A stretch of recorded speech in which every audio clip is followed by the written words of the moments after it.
let's go over some other features of the time editor in relation to aligning and working with your clips. Here's my character. Hello, character. Let me open up the time editor, Windows, Animation Editors, Time Editor. I'm going to select my character right out here using the outliner, or you could do that in the viewport. I'm going to drag in this running clip. I'm going to zoom out. Here's the length of my clip. I'm going to roll over this region just to make it a little longer. And that's increasing the range slider. When it's double arrows, click and drag. Hold down the Option and middle mouse button to pan. Option and right mouse button, or Alt and right mouse button to zoom in and zoom out. My character waits.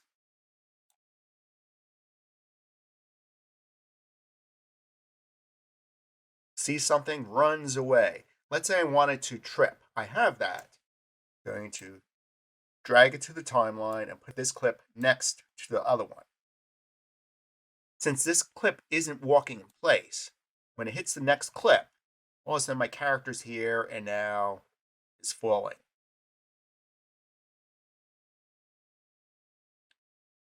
Well, that's not continuous movement. Even if I blended these two together, you're not going to get a good result.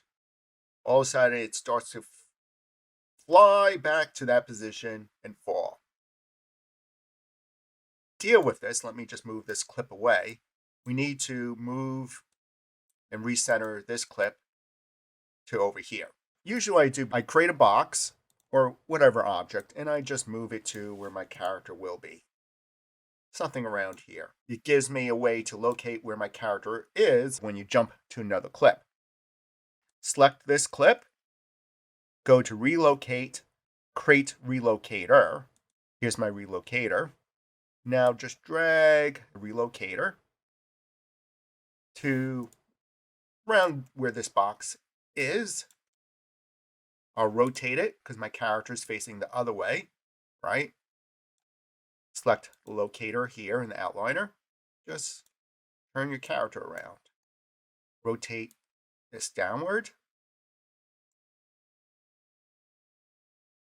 And then you can blend these two clips together.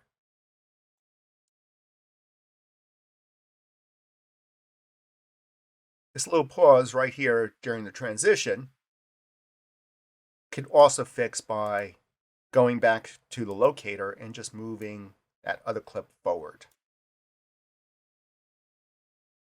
That's how you use relocators to reposition clips.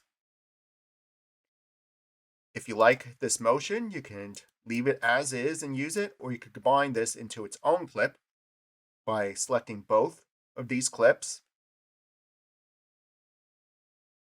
Bake to new clip, or bake to new clip and delete. I'll use that one. And now here's my character relocated like this. If I need my character to go into another direction, I'm going to delete the old locator because that's no longer needed with the new clip. And now if I need my character to go into a different direction, like, no, not towards the box, run away from that little box because you keep on tripping over it. Now that I baked those two animations into a new clip, go to Relocate, create Relocator, and just change the direction of this whole animation. So now our character is no longer running towards that little box. See, he sees it, but because it looks back at that box, see, it sees the box and runs away from that box. Yes, you tripped over that before. Oh no, you weren't looking where you're going and you fall again. Too bad. That's how to use relocators.